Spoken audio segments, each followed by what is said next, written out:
नमस्कार विद्यार्थिनींनो, आपण आपल्या 12वीच्या प्रकरण पहिले लोकसंख्या भाग 1 या प्रकरणामध्ये आत्तापर्यंत आपण लोकसंख्येचे खंडवार वितरण आणि कालच्या तासाला आपण जागतिक लोकसंख्येच्या वितरणावर परिणाम करणारे घटक, त्या घटकांमध्ये प्रामुख्याने 2 घटकांचा समावेश होतो प्रमुख.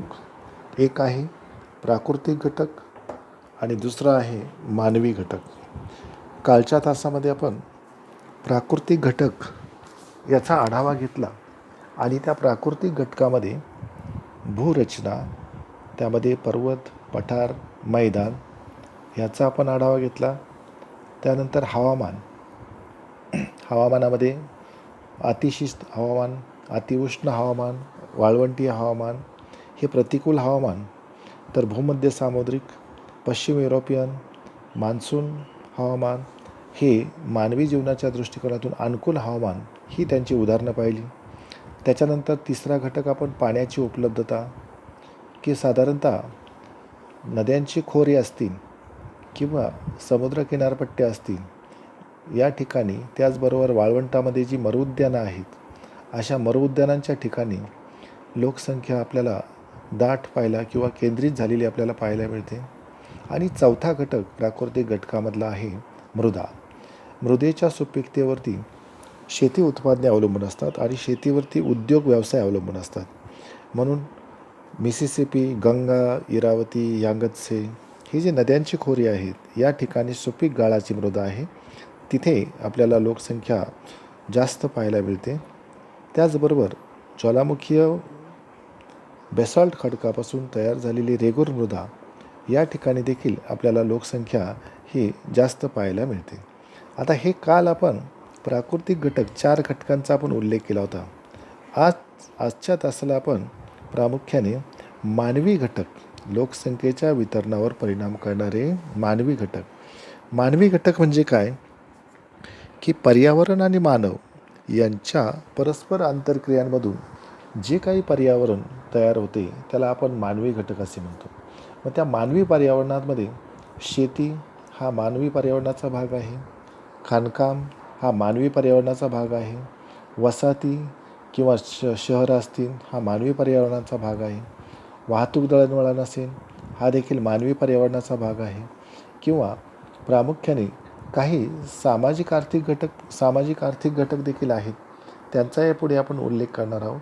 तुर्तास प्रथमतः आपण शेती हा मानवी घटकाचा जो प्रमुख उपघटक आहे त्या उपघटकाचा आपण उल्लेख करणार आहोत. शेती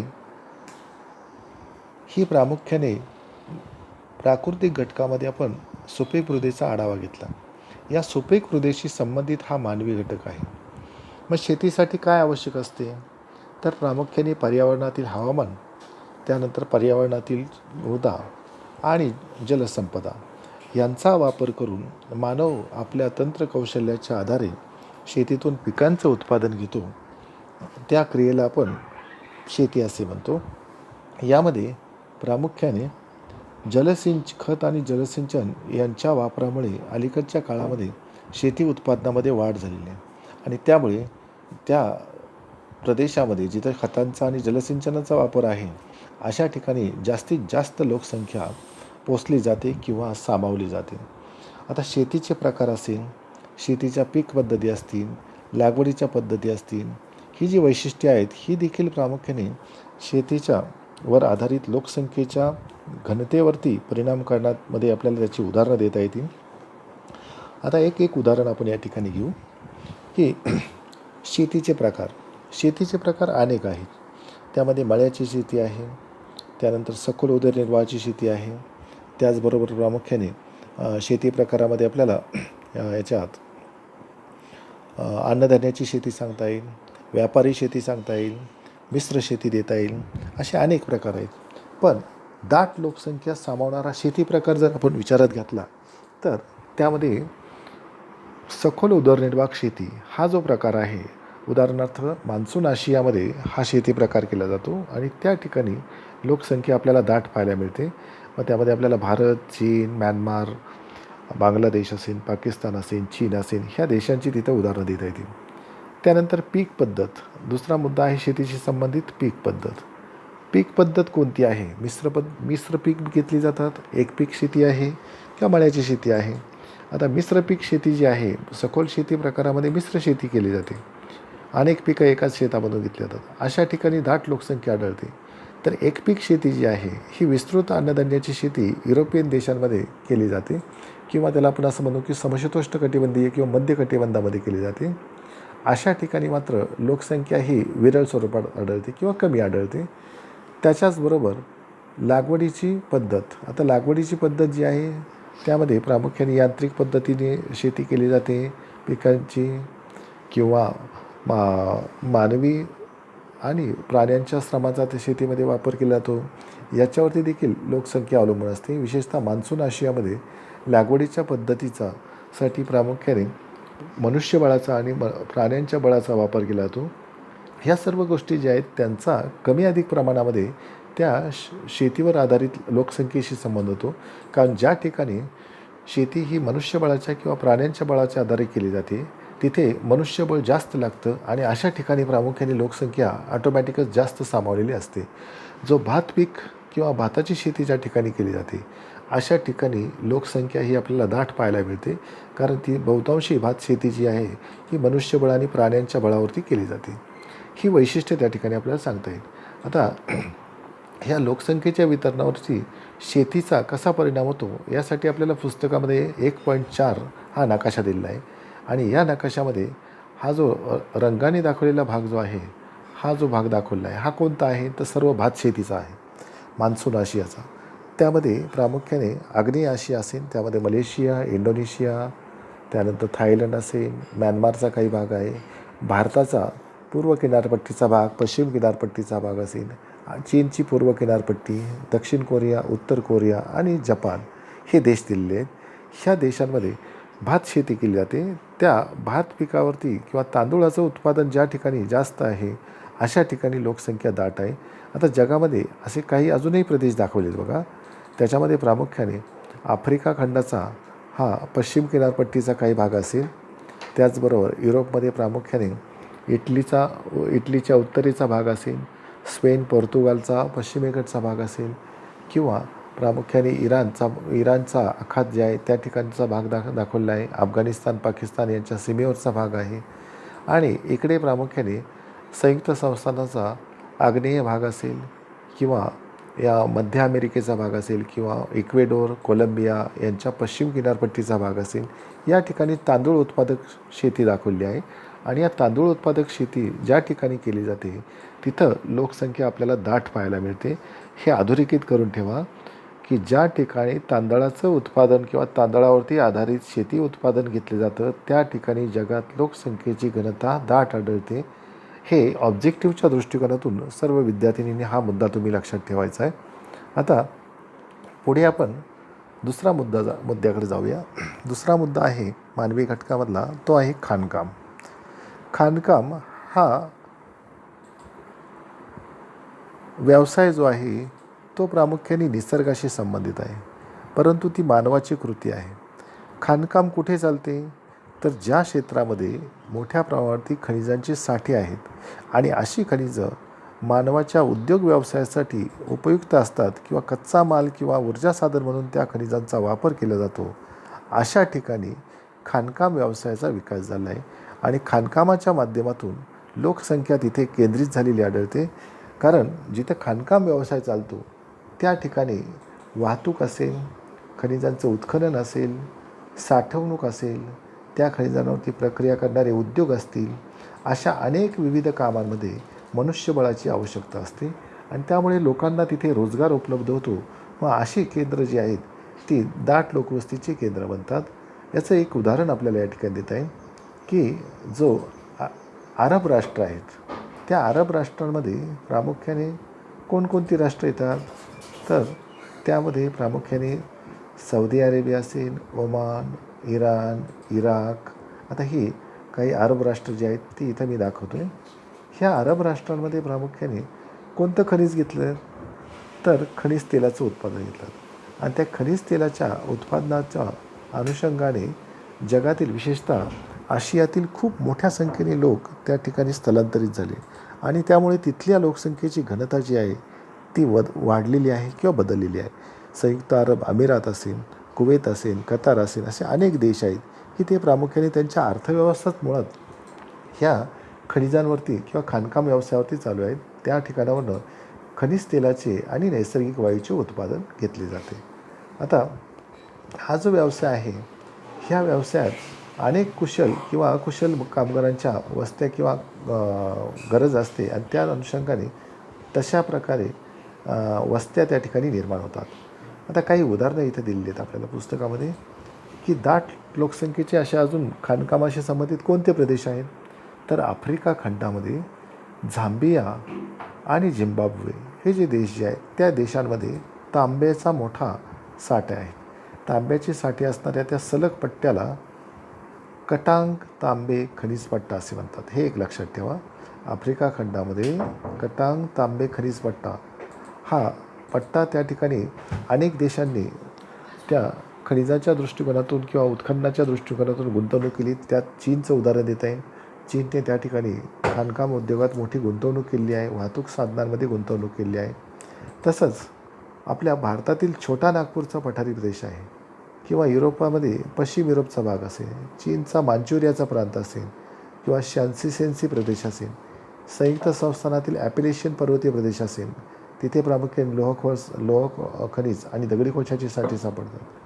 तर हे जे प्रदेश आहे ह्या प्रदेशांबरोबर फ्रान्सचा नॉर्मंडीचा प्रदेश असेल किंवा खाणकामाशी संबंधित प्रामुख्याने आपल्याला ऑस्ट्रेलियामध्ये कालगोडली आणि कुलगार्डीचा प्रदेश असेल, दक्षिण आफ्रिका देशामध्ये जोहान्सबर्ग आणि किंबर्ले हे ठिकाणं असतील. या ठिकाणी केवळ खाणकामावरती आधारित वस्त्या निर्माण झाल्यात आणि त्या वस्त्यांमुळे त्या प्रदेशातील लोकसंख्येचं स्वरूप हे प्रामुख्याने वाढलेलं आहे किंवा लोकसंख्या तिथं दाट बनलेली आहे किंवा दाट लोकवस्तीचे ते बनलेले आहेत. ही उदाहरणं जी आहेत ही आपल्याला या अनुषंगाने देता येतील. बऱ्याच वेळेला आपल्याला असंही आढळतं की काही खनिजं जी आहेत, आता इथं ऑस्ट्रेलियाच्या बाबतीत आत्ता मी उल्लेख केला होता तेच उदाहरण पुन्हा इथं दिलेलं आहे बघा की ऑस्ट्रेलियाचा जो वाळवंटी प्रदेश आहे पश्चिमेकडचा, त्या पश्चिमेकडील वाळवंटी प्रदेशामध्ये सोन्याच्या खाणी आहेत आणि त्या सोन्याच्या खाणी आणि तेलाच्या पण खाणी आहेत. त्यामुळे त्या पश्चिमेकडील वाळवंटी प्रदेश असताना देखील अशा ठिकाणी तिथे कोलगार्डी, कालगोडी अशा प्रकारची शहरं वसलेली आहेत, म्हणजे लोकसंख्येची घनता तिथं वाढलेली आहे. हे उदाहरण परत आपल्याला दिलं जाते कारण ते नकाशावरती देखील आपल्याला विचारलं जातं आणि ते तुम्हाला ऑब्जेक्टिव्हसाठी देखील त्या ठिकाणी विचारलेलं असतं. तर तो एक मुद्दा या ठिकाणी महत्त्वाचा आहे. आता आपण अजून पुढे जाऊया. दुसरा घटक झाला आपला खाणकाम. म्हणजे आता मानवी घटकांमध्ये आत्तापर्यंत आपण 2 घटक अभ्यासले. एक पाहिला शेती, दुसरा पाहिला खाणकाम. आता तिसरा घटक आपण पाहूया. आता या तिसऱ्या घटकामध्ये वाहतूक तिसरा उपघटक आहे. मानवी घटकामध्ये लोकसंख्येच्या वितरणावर परिणाम करणारा तो आहे वाहतूक. मग वाहतूक जी आहे त्या वाहतुकीच्या बाबतीत प्रामुख्याने आजचा तुम्ही कुठल्याही प्रदेशाचं निरीक्षण करा. रस्ते असतील, लोहमार्ग असतील, एखादं बंदर असेल, अशा ठिकाणी मानवी वसाहतींची भरभराट होते. आता त्या संदर्भात आपल्या पुस्तकामध्ये सॅटेलाईटच्या माध्यमातून घेतलेली 2 छायाचित्र आहेत. आता ही छायाचित्र नीट बघा. 2005 सालचं आणि 2019 सालचं हे छायाचित्र आहे आणि छायाचित्र कुठले दिले आहेत? लांबचं नाही आहे. आपल्या पुणे शहरातील आंबेगाव बुद्रुक हे उदाहरण या ठिकाणी दिलेलं आहे की 2005 साली हा पुण्याच्या बाहेरून बायपास काढला, देहू आळंदी बायपास रोड, आणि तो बायपास हा प्रामुख्याने कात्रज चौकाजवळ येऊन मिळाला. मग तो बायपास झाल्याच्या नंतर त्या बायपासच्या बाजूला, रस्त्याच्या बाजूला तुम्हाला दिसतं आहे की फारशा वसाहती विकसित झालेल्या नाहीत. परंतु 2019 साली तोच रस्ता बघा आणि त्या रस्त्याच्या बरोबरच नंतर प्रामुख्याने कात्रजवर बोगद्याला एक पर्याय म्हणून प्रामुख्याने एक नवीन बोगदा तयार केला आणि साताराला जाणारा किंवा कोल्हापूरकडे जाणारा नवीन एक रस्ता तयार झालेला आहे. म्हणजे तुम्हाला पहिल्या आकृतीमध्ये तो दुसरा रस्ता दिसणार नाही. आता हा दाखवला बघा, हा दुसरा रस्ता आहे, हा सातारकडे जातो. तर हा रस्ता प्रामुख्याने पहिल्या नकाशामध्ये तुम्हाला दिसणार नाही, दुसऱ्या नकाशात तो दिसतो आहे. आणि मग हा जो हायवे झालेला आहे, या हायवेवरनं प्रामुख्याने त्या हायवेच्या बाजूला आत्ता सद्यस्थितीत 2019मध्ये किती वस्त्या निर्माण झालेल्या आहेत, ह्याचं उदाहरण ह्या 2 चित्रांमधून किंवा या 2 एरियल फोटोग्राफीमधून तुम्हाला पाहायला मिळतं. मग हाच नियम जो आहे हा संपूर्ण जगामध्ये लागू होतो. संपूर्ण जगात ज्या ठिकाणी नवीन रस्ते तयार होतात किंवा लोहमार्ग तयार होतात आणि बंदरं असतील किंवा प्रामुख्याने विमानतळं असतील, अशा प्रदेशामध्ये लोकसंख्या किंवा वसाहती वाढण्याचं प्रमाण, त्याची गती जी आहे ती जास्त असते. त्यामुळे त्या प्रदेशाची लोकसंख्या ही झपाट्याने वाढते, ते दाट लोकसंख्येचे बनतात. आता या ठिकाणी स्पष्टीकरण देताना हेच दिले आहे बघा, की वाहतूक साधनाचा लोकसंख्येच्या वितरणावरती कशामुळे परिणाम होतो. तर आजचं जे ग्लोबलायझेशनचे युग आहे, त्या युगामध्ये प्रामुख्याने उद्योग व्यापार हा जेवढा जलद गतीने होईल, तेवढा प्रामुख्याने त्या उद्योग व्यवसायामधील नफा जो आहे तो जास्त होतो. आणि म्हणून आजच्या युगामध्ये वाहतूक साधनं जी आहेत त्या जलद वाहतुकीला अधिक प्राधान्य दिलं जातं. आणि मग तुमची वसाहत किंवा तुमचं राहण्याचं ठिकाण जर ॲक्सेसच्या दृष्टिकोनातून जर रस्त्याच्या जवळ असेल, तर तुमचा वेळ वाचतो आणि तुमचा दररोज होणारा जो वेळेचा खर्च असेल किंवा आर्थिक खर्च असेल, हा प्रामुख्याने कमी होतो. म्हणून प्रामुख्याने घरं घेताना किंवा बांधताना लोक रस्त्याच्या जवळची जागा निवडतात आणि त्याचा परिणाम हा प्रामुख्याने त्या प्रदेशाच्या लोकसंख्येच्या वितरणावरती होतो. आता यामध्ये अनेक आपल्याला उदाहरणं देता येतील, की आज आपल्या भारताचंच उदाहरण घ्या, की भारतामध्ये सर्व ठिकाणी लोकसंख्येची घनता सारखी नाही आहे. उदाहरणार्थ महाराष्ट्राचंच घ्या. महाराष्ट्रामध्ये पश्चिम महाराष्ट्रात रस्ते आणि लोहमार्गांचं जाळं आहे, म्हणून पश्चिम महाराष्ट्रामध्ये लोकसंख्येची घनता दाट आहे. परंतु तेच जर आपण मराठवाड्यामध्ये गेलो किंवा कोकणामध्ये गेलो, तर रस्ते लोहमार्गांचं जाळं कमी आहे, त्या ठिकाणी लोकसंख्या तुम्हाला कमी दिसेल. ईशान्य भारतात जावा तुम्ही किंवा उत्तराखंड असेल, जम्मू काश्मीर असेल, या ठिकाणी रस्ते लोहमार्गांवरती मर्यादा येतात भूपृष्ठ रचनेच्या उंच सकलपणामुळे. मग ऑटोमॅटिकच त्या ठिकाणी लोकसंख्या कमी आढळते. पण तेच तुम्ही उत्तर प्रदेश, बिहार, पंजाब, हरियाणा या सपाट मैदानी प्रदेशात गेला, तर तिथे तुम्हाला रस्ते आणि लोहमार्गांचं जाळं पसरलेलं दिसेल. ऑटोमॅटिकच त्या ठिकाणी लोकसंख्या तुम्हाला ही दाट स्वरूपात दिसते. हेच उदाहरण आपल्याला पश्चिम युरोपच्या बाबतीत देता येईल. पश्चिम युरोपातील बेल्जियम, फ्रान्स, जर्मनी, नेदरलँड हे देश जे आहेत, ह्या देशांमध्ये वाहतूक दळणवळणाचं जाळं पसरलेलं आहे किंवा रस्ते लोहमार्गांचं जाळं पसरलेलं आहे. अमेरिकेच्या पूर्व किनारपट्टीवरती पंचमहासरोवरांचा परिसर, त्या ठिकाणी रस्ते, लोहमार्ग, हवाई मार्ग, जलमार्ग या सर्वच वाहतूक मार्गांचं विकास झाल्यामुळे अमेरिकेची सर्वात जास्त लोकसंख्येची घनता ही पूर्व किनारपट्टीवरती आहे. तेच उदाहरण जे आहे ते आपल्याला प्रामुख्याने चीनच्या बाबतीत देता येईल. चीन हा भारतापेक्षा जवळपास 3 पट आकाराने मोठा असणारा देश आहे. चीनची लोकसंख्या भारतापेक्षा एक 5 ते 7 कोटी लोकसंख्या जास्त आहे.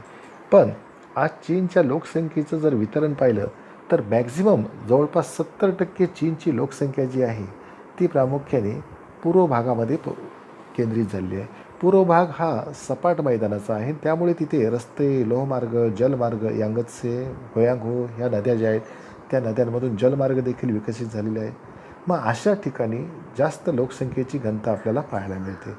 तर जे किनारीय प्रदेश आहेत, आता त्या किनारीय प्रदेशामध्ये आता हे भारताचे उदाहरण देता येईल, चीनचं उदाहरण देता येईल, जपानचं उदाहरण देता येईल किंवा आत्ता मगाशी मी तुम्हाला उल्लेख केल्याप्रमाणे संयुक्त संस्थानाचा पूर्व किनारभाग असेल. ह्या सगळ्याच किनारी प्रदेश जे आहेत त्या प्रदेश हे सपाट असल्यामुळे तिथे वाहतूक मार्ग विकसित करणे सोपे असते. म्हणून असे प्रदेश देखील अतिशय दाट लोकसंख्येचे असतात. तर मानवी घटक, लोकसंख्येच्या वितरणावर परिणाम करणारे मानवी घटक जे आहेत, त्या घटकांमध्ये आत्तापर्यंत आपण हे 3 घटक पाहिले. पहिला घटक पाहिला तो कोणता? शेती. दुसरा घटक पाहिला खाणकाम. तिसरा घटक कोणता पाहिला? वाहतूक. आता चौथ्या घटकाकडे जाऊ. चौथा घटक आहे नागरीकरण. आता नागरीकरण म्हणजे काय हे तुम्हाला माहीत आहे, की लोकांचं ग्रामीण भागातून शहराकडे जे स्थलांतर होतं किंवा वास्तव्यास ते येतात, त्याला आपण नागरीकरण असे म्हणतो. आणि आधुनिक काळामध्ये तुमच्याही लक्षात आलं असेल, की शहरी भागामध्ये लोकसंख्येचं प्रमाण झपाट्याने वाढत चाललं आहे आणि ग्रामीण भागातल्या लोकसंख्येचं प्रमाण कमी होऊ लागले. त्याची कारणंही आपल्याला माहिती आहे की ग्रामीण भागात रोजगाराच्या फारशा संधी नाहीत किंवा इतर ज्या सेवा व्यवसाय आहेत, सेवा सुविधा असतील, त्यांचं प्रमाण कमी आहे आणि नागरी भागामध्ये सहज रोजगार उपलब्ध होतो. अनेक सेवा सुविधा आहेत. मग तुमचे आरोग्य असेल, शिक्षण असेल किंवा इतर मनोरंजन असेल, या सर्व सेवा ह्या नागरी भागामध्ये असतात. मग त्याचं कारण असं आहे की ग्रामीण ते शहरी हा स्थलांतराचा ओघ जो आहे तो जास्त असल्यामुळे संपूर्ण जगामध्ये नागरीकरणाची प्रक्रिया जी आहे ती फार जलद गतीने होत आहे. मग ज्या प्रदेशामध्ये नगरांची संख्या जास्त आहे किंवा शहरांची संख्या जास्त आहे, अशा ठिकाणी लोकसंख्येची घनता खूप दाट पाहायला मिळते. याची चांगली उदाहरणं आपल्याला या ठिकाणी पाहता येतील की आपल्या महाराष्ट्रामध्ये मुंबईचं उदाहरण बघा की मुंबईचा विस्तार जो आहे हा झपाट्याने वाढत चालला आहे आणि ठाणे, त्यानंतर रायगड, त्यानंतर पुणे जिल्हा असेल, नाशिक जिल्हा असेल, हे सभोवतालचे जिल्हे जे आहेत त्या जिल्ह्यांपर्यंत मुंबई प्रादेशिक महानगर किंवा त्याला MMRDA असे म्हणतो आपण, त्या MMRDAचा विस्तार जो आहे तो तिथपर्यंत चाललेला आहे आणि त्यामुळे लोकसंख्येची घनता तिथं वाढलेली आहे. आज महाराष्ट्राची एकूण लोकसंख्या जर पाहिली तर ती साधारणतः 18 कोटीपर्यंत लोकसंख्या आहे आणि संपूर्ण मुंबई महानगरीय प्रदेशाचा आपण जर विचार केला तर आज मुंबई महानगरीय प्रदेश जवळजवळ 2.25 कोटी लोकसंख्या ही त्या प्रदेशामध्ये आहे. मग कमी जागेमध्ये ही एवढी लोकसंख्या असल्यामुळे साहजिकच त्या ठिकाणी लोकसंख्येची घनता जी आहे ती दर चौरस किलोमीटरला खूप जास्त आहे. तीच परिस्थिती आपल्याला महाराष्ट्राच्या पश्चिम भागात देता येईल की नाशिक असेल, नगर असेल, पुणे असेल, सातारा असेल, कोल्हापूर असेल, या ठिकाणी शहरी लोकसंख्येचं प्रमाण जे आहे ते झपाट्याने वाढत चाललेलं आहे. म्हणून इथं लोकसंख्येची घनता जास्त. हे महाराष्ट्राच्या बाबतीत आपण उदाहरणं घेतली, तीच उदाहरणं जी आहेत ती आता आपण जगाच्या बाबतीत घेऊ.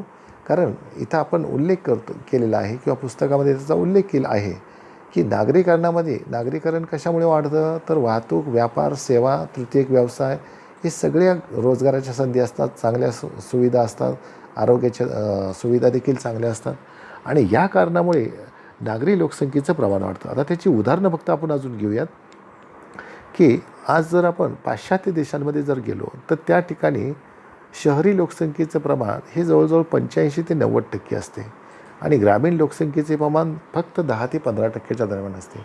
ब्रिटन, संयुक्त संस्थाने, कॅनडा, फ्रान्स वगैरे ह्या देशांमध्ये ज्या प्रदेशात नगरांची संख्या जास्त आहे, आता नगरं कुठं आहेत किंवा नागरीकरण कुठं चाललं आहे, तर किनारीय प्रदेशात. म्हणून किनारीय प्रदेशामध्येच नागरीकरण झाल्यामुळे तिथंच लोकसंख्येची घनता दाट आढळते. किंवा उत्तर अमेरिकेमध्ये कॅनडा आणि संयुक्त संस्थाने या दोन्ही देशांची बहुतांशी शहरं जी आहेत ती पंचमहासरोवराच्या परिसरात केंद्रित झाली आहेत. त्यामुळे तिथं लोकसंख्येची घनता आपल्याला दाट पाहायला मिळते. तर हा एक मुद्दा आपल्याला या मानवी घटकांमध्ये घेता येईल. त्याच्यानंतर पुढचा मुद्दा आहे राजकीय घटक व प्रशासकीय धोरण. हा अलीकडच्या काळामध्ये हा सर्वात महत्त्वाचा मुद्दा ठरतो. त्याचं कारण असं की आज राज्यकर्त्यांची धोरणं जी आहेत ती कशा प्रकारची आहेत त्याच्यावरती लोकसंख्येचं स्थलांतर किंवा लोकसंख्येचा वाढ आणि विकास हा अवलंबून असतो. आता याच्यात आपल्याला काही उदाहरणं देता येतील. त्यामध्ये पुढे आपल्या प्रथमतः भारतातलं उदाहरण घेऊ आपण की भारतात जम्मू काश्मीरची परिस्थिती आपल्याला माहिती आहे की मागच्या 2 दशकांमध्ये ती परिस्थिती एक प्रकारची अस्थिरतेची होती आणि त्या अस्थिरतेमुळे त्या जम्मू काश्मीरमधील बहुतांशी विशेषतः काश्मीरी पंडित असतील त्यांनी बहुतांशी काय केलेलं आहे की स्थलांतर केले. मग साहजिकच काश्मीरमधली लोकसंख्येची घनता कमी झाली आणि ते स्थलांतर कुठं करून आले, दिल्ली, हरियाणा किंवा अगदी महाराष्ट्रापर्यंत आले. मग साहजिकच त्या ठिकाणची लोकसंख्येची घनता वाढली. आता अशाच प्रकारची उदाहरणं आपल्याला हे अफगाणिस्तानच्या बाबतीत देता येईल. अफगाणिस्तानचा प्रश्न असेल, इराकमधला प्रश्न असेल, सध्याचा सिरियाचा प्रश्न असेल किंवा पॅलेस्टाईनचा प्रश्न असेल, ज्या ठिकाणी प्रामुख्याने अशा प्रकारचे राजकीय अस्थिरता आहे किंवा राजकीय प्रश्न आहेत, अशा ठिकाणी त्या लोकांना एक प्रकारची सुरक्षितता वाटत नाही आणि त्यामुळे ते लोक तिथून स्थलांतर करून जातात. तर ते एक उदाहरण आपल्याला या ठिकाणी देता येईल. दुसरे एक उदाहरण आपल्या या ठिकाणी घेता येईल, अतिशय चांगलं उदाहरण आहे ते रशियामधलं आहे की रशियाचा पूर्वेकडील भाग जो आहे, सायबेरियाचा भाग पूर्वेकडचा जो होता तो बऱ्यापैकी त्या ठिकाणी त्या वस्ती नव्हती. परंतु रशियन सरकारने अशा प्रकारचं एक धोरण राबवलं की रशियाच्या पूर्व भागातील साधनसंपत्तीचा किंवा खनिज संपत्तीचा जर आपल्याला विकास करायचा असेल तर त्या ठिकाणी मानवी वसाहतींचा विकास झाला पाहिजे. मग रशियाने नागरिकांना प्रोत्साहन दिले की तुम्ही त्या प्रदेशामध्ये जावा, तुम्हाला त्या प्रदेशामध्ये शासनाकडून सर्व प्रकारच्या सेवासुविधा उपलब्ध होतील. आणि रशियाच्या त्या धोरणाला नागरिकांनी प्रतिसाद दिला आणि त्यामुळे आज सायबेरियाच्या परिसरात लोकसंख्येची घनता वाढलेली आपल्याला पाहायला मिळून देते. म्हणजे कुठल्या प्रदेशामध्ये लोकांना प्रामुख्याने स्थलांतरित करायचं आहे, कोणत्या प्रदेशातील लोकांचं स्थलांतर थांबवायचं आहे, हे आज सर्वस्वी राजकीय इच्छाशक्तीवरती अवलंबून असते. आज आपल्या भारताच्या शेजारच्या देशांचा जर आपण विचार केला किंवा भारताच्या शेजारील देश आहेत त्या देशांच्या शेजारील राज्य जे आहेत त्या ठिकाणी स्थलांतरितांचा मोठा लोंढा आपल्या भारतात मागच्या कालखंडामध्ये काही कालखंडामध्ये आलेला पाहायला मिळतो. 1971चा बांगलादेशाचा प्रश्न असेल त्यावेळेला बांगलादेशामधून आसाम आणि पश्चिम बंगालमध्ये खूप मोठ्या संख्येने निर्वासित आले, ते भारतातच राहिले, त्यामुळे भारतीय लोकसंख्येची घनता वाढली. किंवा श्रीलंकेचा प्रश्न होता, ज्यावेळेला श्रीलंकेमध्ये अशाच प्रकारची अस्थिरतेची परिस्थिती निर्माण झाली होती, त्यावेळेला श्रीलंकेतून तामिळनाडूमध्ये मोठ्या संख्येने लोक येऊन राहिलेले आहेत. तसंच इथे आपल्याला जपानचं एक उदाहरण दिले बघा की जपानची आज लोकसंख्या जी आहे ती प्रचंड वाढलेली आहे. आणि जपानचं जर आपण उदाहरण पाहिलं तर जपानमध्ये टोकियो शहराची लोकसंख्या ही जपानच्या जवळजवळ 1/3 आहे. म्हणून आज जपान शहराने काय केले आहे की टोकियो सोडण्यास त्या ठिकाणी लोकांना प्रोत्साहन दिले. आणि ते प्रोत्साहन कशाच्या स्वरूपात दिले तर पैशांच्या स्वरूपात दिले. उद्देश एकच आहे की एखाद्या ठिकाणी जर खूप मोठ्या संख्येने लोकसंख्या राहायला लागली तर त्या ठिकाणी अनेक सामाजिक प्रश्न किंवा पायाभूत सुविधांचा प्रश्न निर्माण होतो. तो निर्माण होऊ नये म्हणून ती लोकसंख्या कमी करण्याचं धोरण त्या राज्यकर्त्यांना तिथे करावे लागते. आज ब्राझील सरकार देखील प्रामुख्याने लोकसंख्येच्या विकेंद्रीकरणासाठी धोरण राबवत आहे. त्याचं कारण असं की ब्राझीलची रिओ दी जानेरो, ब्राझिलिया ही जी शहरं जी आहेत त्या परिसरामध्येच म्हणजे आग्नेय ब्राझीलमध्येच खूप मोठ्या प्रमाणात निम्म्याहून जास्त लोकसंख्या तिथं सामावलेली आहे.